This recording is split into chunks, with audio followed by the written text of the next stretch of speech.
जंग में वो तिफल क्या गिरेगा जो घुटनों के बल चले। नमस्कार, मैं हूं गुलशन और न्यूज वन इंडिया में आप सभी का स्वागत है। 8 जुलाई को जम्मू कश्मीर के कठुआ में एक आतंकवादी हमला हुआ। ये हमला तब हुआ जब कठुआ के मछेड़ी से भारतीय जवानों का एक ट्रक गुजर रहा था और अचानक बीच रास्ते में आतंकवादियों ने जबरन हमला बोल दिया और इस हमले में 5 जाबाज भारतीय सिपाहियों ने बिना कुछ सोचे समझे हंसते हंसते अपना सब कुछ न्यौछावर कर दिया और देश के लिए शहीद हो गए। उन शहीदों के नाम है नायब सूबेदार आनंद सिंह रावत, हवलदार कमल सिंह, नायक वीनू, राइफलमैन आदर्श नेगी और राइफलमैन अनुज नेगी। चप्पे चप्पे पर नाकाबंदी, पहाड़ी इलाका, खुला आसमान और रास्ते से गुजर रहा था भारतीय सेना का वो ट्रक। फिर अचानक ही सामने आई आतंकवादियों की ये कायराना हरकत, जिसके बाद पूरे देश में उदासी की लहर दौड़ पड़ी।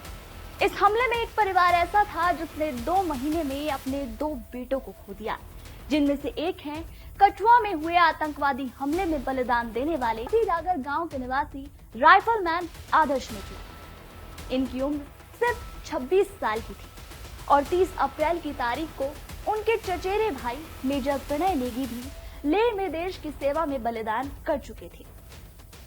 आपको बता दें कि नेगी की उम्र 33 साल थी।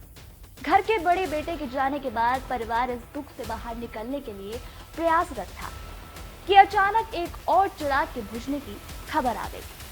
बीते सोमवार को ही एक और बेटे ने आतंकवादी हमले में अपनी जान गंवा दी। गौर किया जाए तो आदर्श नेगी साल 2018 में ही सेना में भर्ती हुए थे। उनके पिता दलबीर सिंह नेगी गांव में किसान हैं। आदर्श नेगी अपने 3 भाई बहनों में सबसे छोटे थे। उनकी एक बहन की शादी हो चुकी है और उनका बड़ा भाई चेन्नई में नौकरी करता है।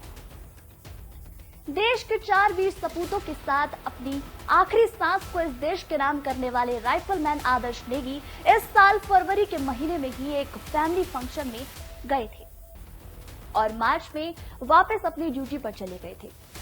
गांव के लोगों का कहना है कि आदर्श के परिवार वाले इन दिनों उनकी शादी के लिए भी कुछ बातचीत कर रहे थे, लेकिन उन्हें क्या पता था कि जिस बेटे की खुशी के लिए वो दिलों में अरमान जगाकर बैठी है, वो इतनी जल्दी अलविदा कहकर चला जाएगा। कहते हैं ना कि वो शहीद ही क्या जो मौत से डर जाए। असली शहीद तो वो है जो देश के लिए जिए और मरे। फिलहाल इतना ही। इसी तरह देश और दुनिया की तमाम खबरों के लिए देखते रहिए न्यूज वन इंडिया।